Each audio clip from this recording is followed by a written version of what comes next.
semuanya. Kami dari kelompok 4 kelas BLID akan melakukan studi lapangan dengan tema dekadensi moral sesuai proposal kami, yaitu child grooming. Oke, kami akan memperkenalkan diri terlebih dahulu. Perkenalkan, nama saya Gefira Nur Fatimah dengan NIM 193241072. Perkenalkan, saya Amalia Retuning Tias dengan NIM 194241077. Perkenalkan, nama saya Limatus Sadia dengan NIM 194241074 dari Prodi Kesehatan Masyarakat. Halo, perkenalkan, nama saya Iftita Danizuri dari Prodi Aquaculture dengan NIM 195241032. Nah, oke, perkenalkan, nama saya Muhammad Farhan Aziz Sanjaya. Saya dari Prodi Kedokteran dengan NIM 196241037.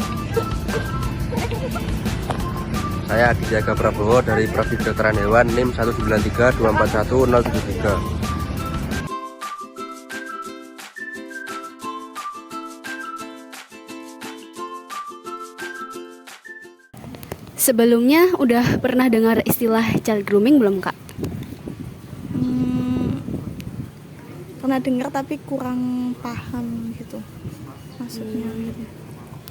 Kalau menurut kakak sendiri ketika mendengar istilah tersebut, dalam benak kakak apa yang digambarkan? Seperti apa? Kalau dengar kata child grooming itu kayak eksploitasi anak kayak gitu. Yang saya tahu itu aja sih.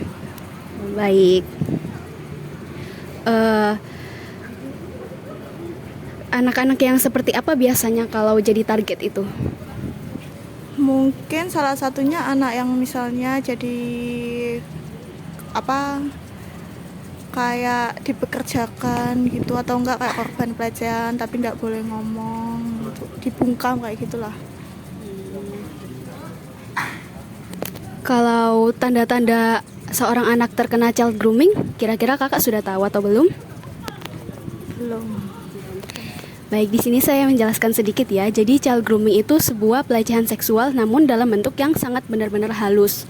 Pelaku itu bisa jadi pelaku orang yang terdekat, semisal keluarga, kemudian guru, kemudian orang dekat yang semisal jadi wali mereka. Pelecehan seksual ini prosesnya terjadi berlangsung sangat lama, tapi dampaknya itu sangat signifikan ketika anak tersebut beranjak dewasa. Dan child grooming ini pelaku itu membangun ikatan emosional supaya anak itu merasa lebih dekat, merasa lebih disayang, dan targetnya itu rata-rata orang yang anak mengalami seperti kurang harmonis keluarganya, seperti broken home gitu istilahnya ya. Dan itu merupakan target yang sangat benar-benar mudah untuk diraih. Kemudian ketika anak tersebut sudah dekat, pelaku ini melancarkan aksinya mulai dari kayak pegang-pegang gitu ya. Lama-kelamaan itu menjurus ke hal-hal yang berbau seksual begitu. Dan kalau misalnya kakak sendiri ketika sudah mengetahui tanda-tandanya nih, kemudian bertemu dengan ciri-ciri orang tersebut, kira-kira reaksi apa yang kakak akan berikan setelah mendengarkan penjelasan dari saya? Mungkin kalau untuk anaknya saya ngelakuin pendekatan dulu ya, nggak langsung kamu diapain, nggak gitu, kayak pendekatan buat dia ngerasa nyaman sama kita sampai dia mau cerita. Terus kalau udah dia cerita baru kita eksekusi si pelaku. Baik. Kemudian kalau di Banyuwangi sendiri kasusnya kira-kira sudah pernah dengar belum, Kak? Kalau dari yang Anda sampean jelaskan tadi, jadi kayak di sekitar saya ada sih kayak gitu. Kalau kasusnya yang viral kayaknya belum pernah. Berarti jadi memang bisa dikatakan kalau kasus tentang child grooming ini belum begitu terkenal atau diketahui banyak orang gitu, Kak.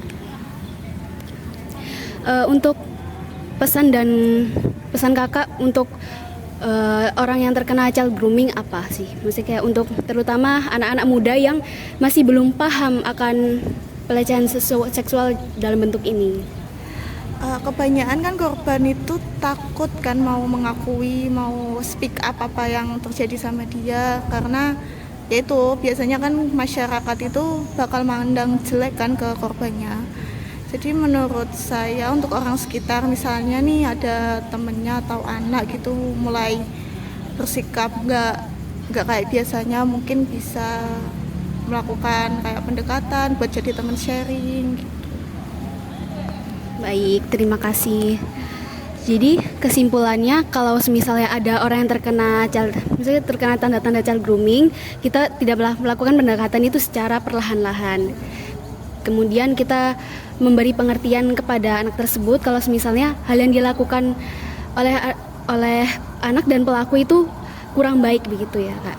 Baik. Tapi kalau boleh, Kakak bisa cek juga loh Instagram @terselimuti. Di sana kami itu adalah akun Instagram dari universitas lain. Jadi kami bekerja sama supaya bisa menyebarkan informasi yang banyak tentang child grooming ini.